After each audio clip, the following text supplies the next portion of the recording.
আসসালামু আলাইকুম রহমতুল্লাহি ওয়া সবাই কেমন আছেন? আশা করি আল্লাহর রহমতে সবাই ভালো আছেন।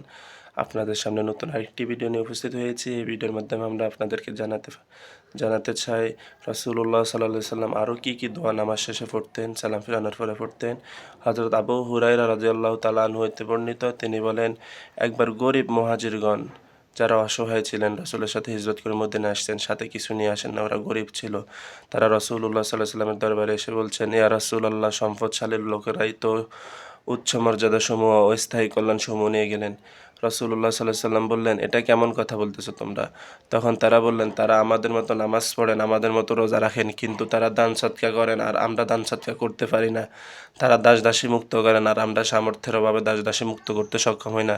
তখন এটা শুনে রাসূলুল্লাহ সাল্লাল্লাহু আলাইহি ওয়াসাল্লাম বললেন, আমি কি তোমাদেরকে এমন একটি বিষয় শিখিয়ে দিব না, যার বদলে তো তোমরা ওই সমস্ত লোকদের সমমর্যাদায় পৌঁছবে যারা তোমাদের চেয়ে অগ্রগামী হয়েছিল অথবা তোমাদের পূর্বে অতীত হয়ে গেছে, এবং যার বদলেতে তোমরা তোমাদের পরবর্তীদের তুলনায় অগ্রগামী থাকবে এবং তোমাদের চেয়ে শ্রেষ্ঠতম আর কেউ হতে পারবে না। তবে হ্যাঁ, যারা তোমাদের মতো কাজ করবে কেবলমাত্র তারাই তোমাদের মতো মর্যাদা লাভ করবে। তখন তারা বললেন, জি হ্যাঁ হে রসুল, হে আল্লাহর রসুল, আমাদেরকে তা বলে দিন।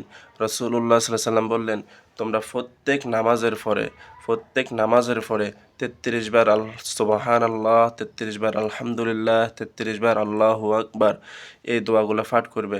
তাহলে তোমরা ওই সম্পদশালী ব্যক্তিদের চেয়ে উচ্চ মর্যাদায় তোমরা পৌঁছাবে।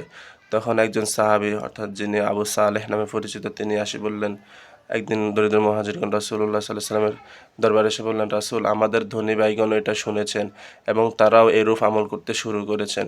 তখন রাসূলুল্লাহ সাল্লাল্লাহু আলাইহি ওয়াসাল্লাম বললেন, এটা আল্লাহ তাআলার দান, আল্লাহ তাআলা যাকে ইচ্ছা তার নেক আমলের ইচ্ছা বাড়িয়ে দেন।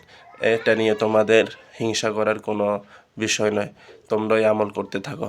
এবং মুসলিম শরীফে এই হাদিসের ব্যাপারে আসছে যে এটা তিনি ১০ বার এবং প্রত্যেকটা ১০ বার করে সুবহানাল্লাহ ১০ বার, আলহামদুলিল্লাহ ১০ বার, আল্লাহু আকবার ১০ বার এইভাবে পাঠ করতে একটা হাদিসের মধ্যে আদেশ করা হয়েছে।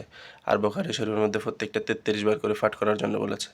এজন্য আমরা প্রত্যেক নামাজের পরে অন্যান্য দোয়াগুলোর সাথে সাথে ৩৩ বার সুবহানাল্লাহ, ৩৩ বার আলহামদুলিল্লাহ, ৩৩ বার আল্লাহু আকবার পাঠ করার জন্য চেষ্টা করব।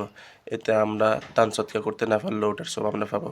দাস দাসী মুক্ত করতে না পারলে আমরা ওটার সওয়াব পাবো। এজন্য আল্লাহ তাআলা আমাদের সকলকে আমল করার তৌফিক দান করুক। সবাই বলি আমিন। সবাই ভালো থাকবেন। আল্লাহ হাফেজ। আসসালামু আলাইকুম ওয়া রাহমাতুল্লাহ।